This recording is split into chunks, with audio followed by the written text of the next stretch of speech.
Hi, this is Alan from Alpus Group, and I'm going to talk to you today about how to make money from commercial to residential conversions, and also how to triple your profits by converting to serviced accommodation if appropriate. So who's this webinar for? This webinar is for anyone who has an interest in commercial property or residential property or investment in property, or who wants the best possible return on investment. If you're in any of the above categories, then this webinar is for you.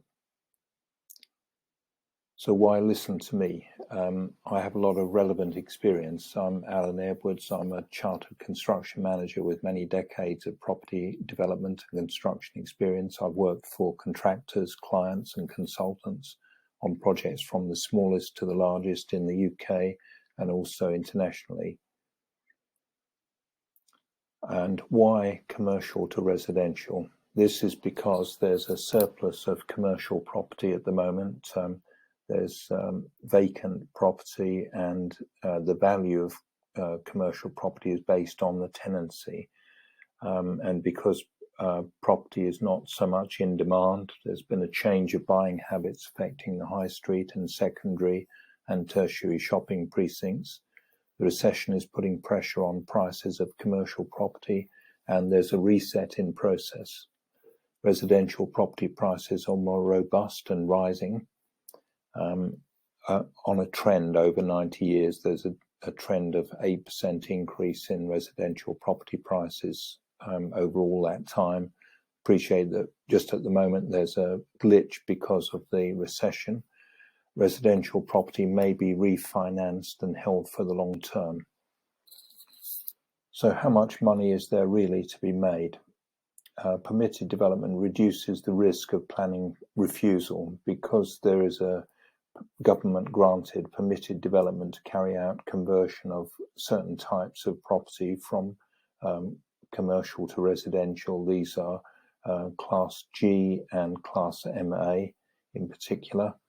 The structure of the envelope and the building exists, so there's a significant cost and time saving because you don't have to reconstruct anything. What you're doing is repurposing the building and using the existing envelope as an enclosure for a fit out within the building. So as soon as the permitted development is approved, you can refinance at the higher value of residential for moving forward to complete the work. You can choose the best residential areas in order to maximize the difference between relatively low cost of purchase of commercial and the relatively high resale values of residential. So how much does it cost and what is the margin? And I have to qualify that the values vary significantly across the country. So what we're talking about here is ratios, really. You can buy at a price below £300 a square foot. In some areas of the country, it may be below £200 a square foot. The conversion cost will be similar, whatever part of the country you're in, typically in the region of £100 to £150 per square foot, although it can be lower and it could be higher. It just depends on the project. The sales values are typically more than 50% of the purchase cost of the commercial. So in this case, we've used an example of £550 per square foot for a southeast area residential value and a profit margin of typically £100 per square foot. So where to start? Well, every project is different and needs to be appraised individually. You need to consider the location of the property. Is it suitable for conversion? Are there noise issues? Are there highway considerations and parking? What is the purchase cost? What is the conversion cost? The design, the construction fees, and also the local authority fees, the finance costs, and the resale values. Alpus has a 5-step property development success process.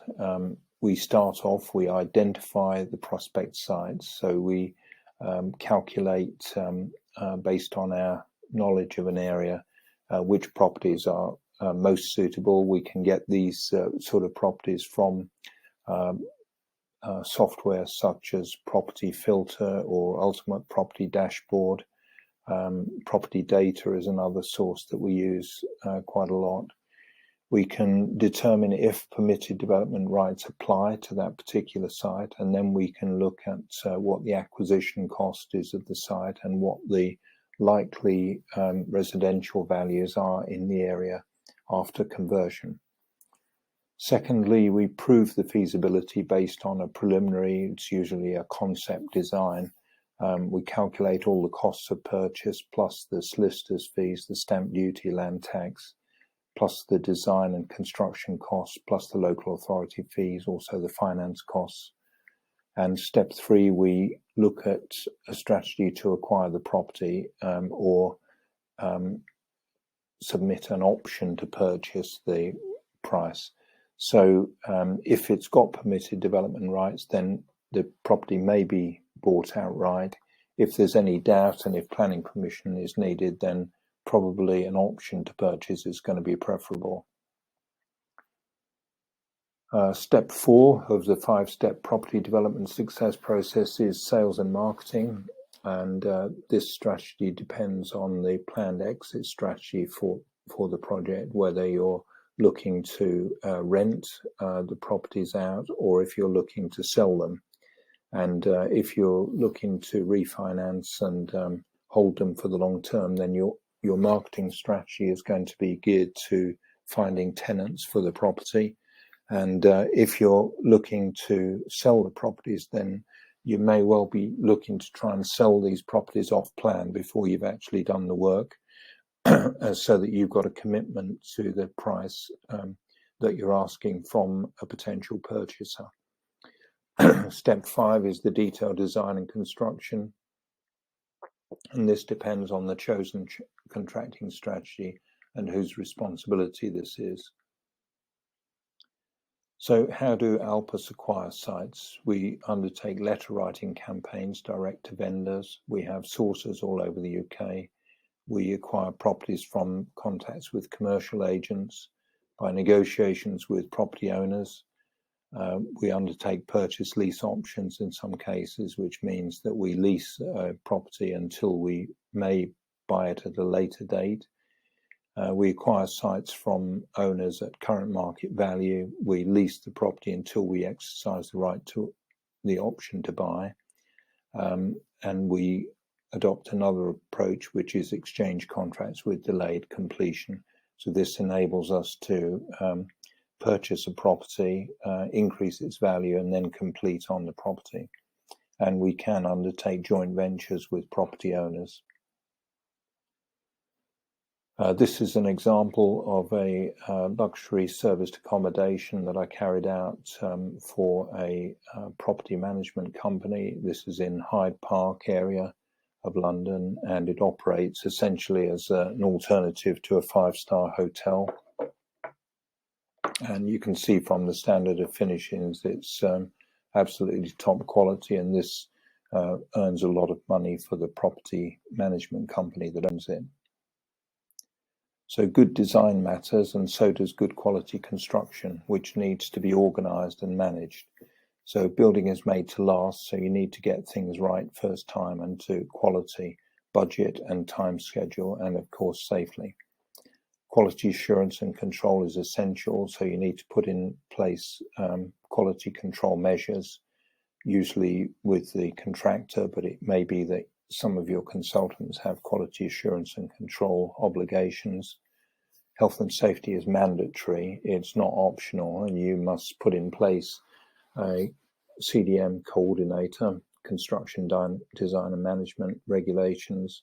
You must conform with the Health and Safety at Work Act 1974, and you must conform with the RID or safety reporting requirements. These are all legal obligations. You can't absolve yourself of responsibility from them. And if you do, and you have either a serious injury or a fatality on your site, then the remedy under law is that you may be subject to a custodial sentence. So it's important that you make sure you have the duties and responsibilities included in your contracts. So when you assess the number of designers, contractors, subcontractors, and specialist suppliers involved in a typical project, there are a lot of moving parts and they need a lot of coordination.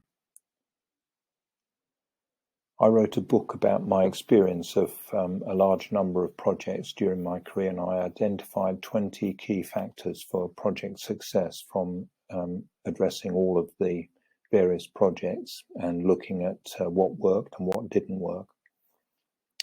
These are the 20 key factors for project success.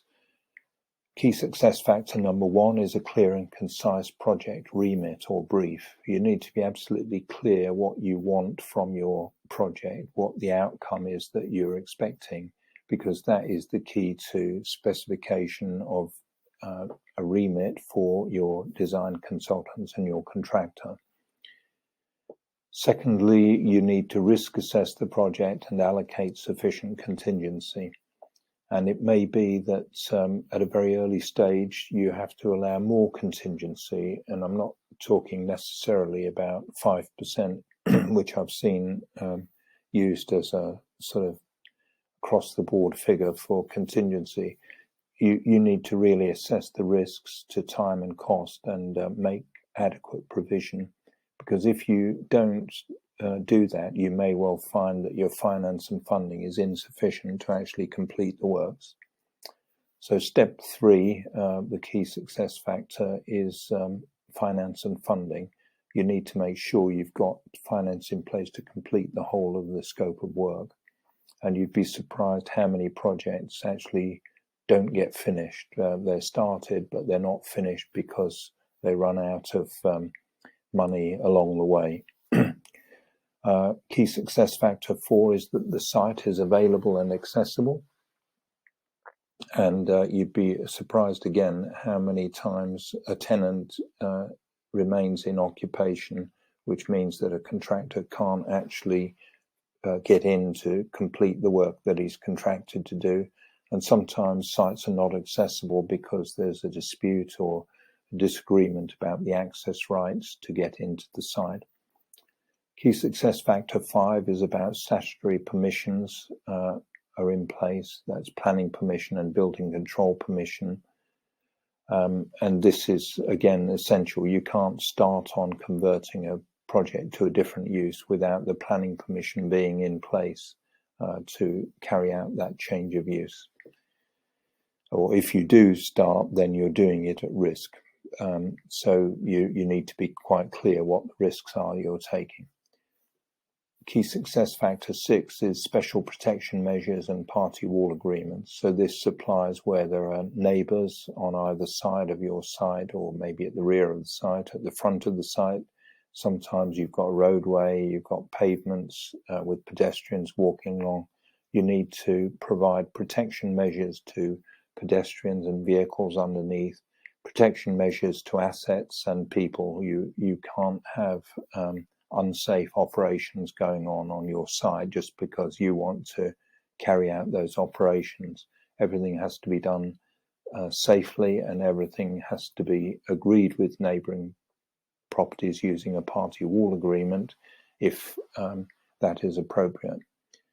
Key success factor 7 is protection of utilities, and usually sites, if they've been built on before, they're brownfield sites or they're in urban areas, or even in rural areas, you get utilities that cross sites and may need to be diverted or protected.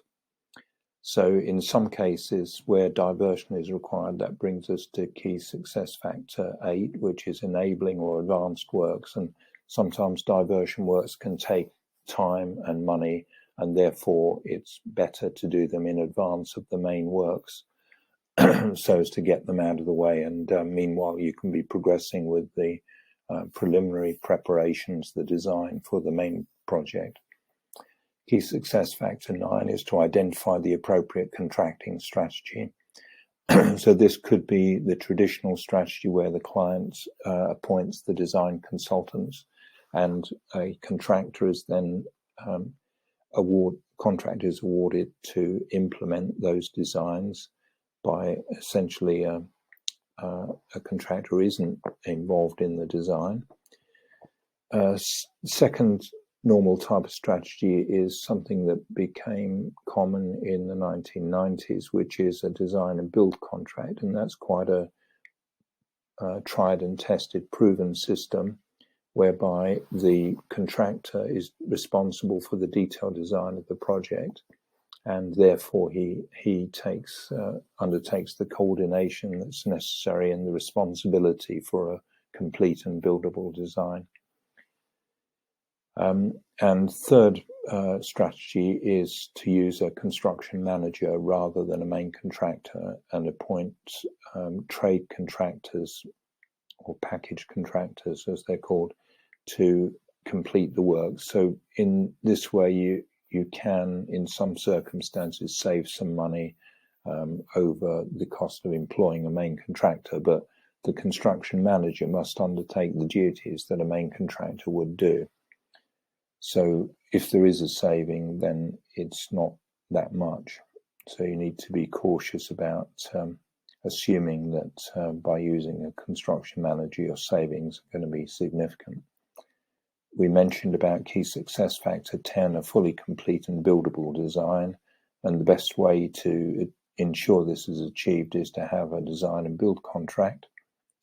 Key success factor number 11 is quality assurance and quality control measures. And you need to ensure that your contracts oblige the contractor usually to undertake this control, although sometimes consultants can have a role in quality assurance and quality control. Key success factor 12 is building information management and modeling. And this is a modern requirement for a protocol to be established of what the client's expectations are for BIM. And this may be dictated by his maintenance and operations requirements in the future. Key success factor 13 is contracts and collaboration. And this is the detail of point 9, which is that designers and contractors must have obligations to collaborate with one another and ensure that work is completed between them, because modern projects are quite complex, so that there are no delays or additional costs. Key success factor number 14 is health and safety, which we already spoke about, and about the fact it's mandatory. You can't absolve yourself of responsibility. You must ensure that you have the Health and Safety at Work Act 1974 in force. You must ensure you comply with the RIDDOR reporting regulations, and you must have a CDM coordinator under the construction design and management regulations. Stakeholder management, this is important for all the parties to do with the job. They could be funders or investors, they could be neighbours, they could be contractors, subcontractors, designers. There needs to be a strategy for dealing with all the stakeholders, which may include the local authority as well, the planning department and the building control department. Communications and protocols need to be set up at the beginning of a project, so that it's quite clear what the means of communication is and how this is implemented, whether it's by email or whether there are regular Skype or Zoom meetings to ensure that people are adequately informed regularly. And that brings us to the next key success factor, which is progress reports on schedule and budget, and also health and safety and quality, whereby the responsible parties report on progress. And at the progress meetings, these reports may be challenged and people asked to account for their actions or asked to account for non-conformances and what they're going to do about bringing things back into conformity. Interfaces and interface management is another key area of concern, and if these do apply, then somebody needs to be delegated to actually manage interfaces. Leadership is the main key success factor, and a culture of decision making, so that if there are problems that need to be solved, you need to have somebody who will address those problems and resolve the issues. You don't need issues to be brushed under the carpet or deferred, or some sort of game between contractor and designers about, well, it's not my fault, it's yours, and so on. You need to resolve issues quickly in order that your project is successful. So what options do you have? You can appoint a project manager to sort out all the issues, and cost is likely to be significant. If it's a consultancy or even a freelancer, could cost you £5,000 a month, and this comes off your bottom line. Or you can do it yourself and learn on the job. You can save the fees of appointing a project manager, but you may lose a lot of money and time by making mistakes. Or you can rely on the contractor to sort things out. So I think anyone who's been involved in projects would know that that's latter one is not really an option. You need to manage the project yourself. So option 4 is that you can partner with us, and we will help you with systems and processes and contacts, strategies, how to complete your project. And if you want to talk to me about a particular property or project that you have in mind, you can book a call with me at calendly.com/AlanJE. We collaborate with different stakeholders such as property owners, property investors, property management companies. We arrange creative finance strategies. We carry out joint ventures. We acquire properties and portfolios. We transform property value. So you can participate in our partner scheme and share deals as well. We're part of the following property networks: Property Investors Network, that's Simon Zucchi; Property Entrepreneurs Network, Jack Dolra; Sourcing Investments for sourcing properties; Progressive Property Ventures, Cobra Club; Startup Disruptors. Our network is growing constantly. And we also have a property development success course, which is priced at £1,997.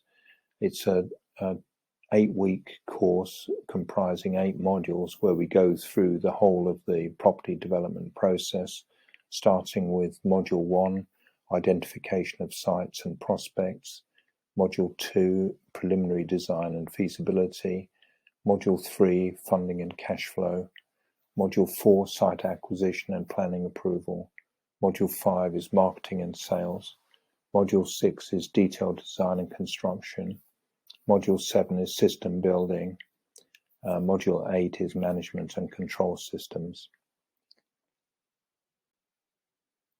And we will be holding a 1-day event online on Saturday the 14th of January, starting at 9 AM, at which we'll be doing a review of each of the 8 modules for property development success. And you can sign up here for that 1-day event if you'd like to get a taster of what the whole course is like, and that will be just £47. And the link to pay for that is paypal.me/AlanJE99. And here are our contact details. Alpus, we transform property value, and we'd like to help you to solve your property problem, whatever it is. We're based in Hampshire in the UK and in Slovenia, and we operate all over the UK and in Europe. There's a job form there, jobform.com/AlanJEdwards2/Alpus client contact, which you complete with your details. You've got my phone number here, +44 7539 141 257, or +44 333 224 1257. You can drop me an email to alan@alpusgroup.com, and you've got our website there, alpusgroup.com, and we've got extensions on that website for property investment, property education, property development, and our property development success course. So look forward to hearing from you and to joining us on the Property Development Success Bootcamp on the 14th of January. Cheers for now.